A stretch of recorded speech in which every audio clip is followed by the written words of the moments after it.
Un sujet qui vous tient à cœur, François-Xavier Bellamy, le ministre de l'Éducation hier, Édouard Geoffray, a annoncé quelques mesures pour l'école. Plus de téléphone portable au lycée, un questionnaire sur les violences sexistes et sexuelles.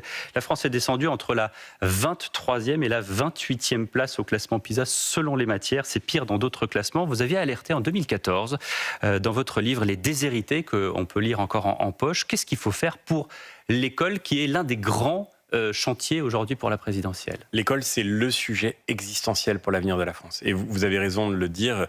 Je n'ai pas attendu, là encore, l'évidence du bilan dramatique devant lequel nous sommes aujourd'hui pour dire l'urgence de la situation, comme tant de professeurs, comme tant de parents d'élèves qui s'inquiètent aujourd'hui à la veille de cette rentrée de la situation de l'école à laquelle ils vont confier leurs enfants.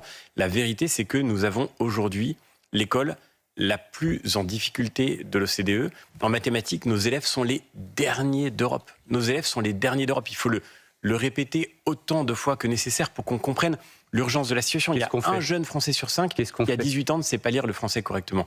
La première chose à faire, c'est de rendre à l'école sa mission. Et la mission de l'école, c'est d'enseigner, d'instruire, de transmettre la culture, la connaissance, le savoir, l'héritage de notre pays. Et de lire les grands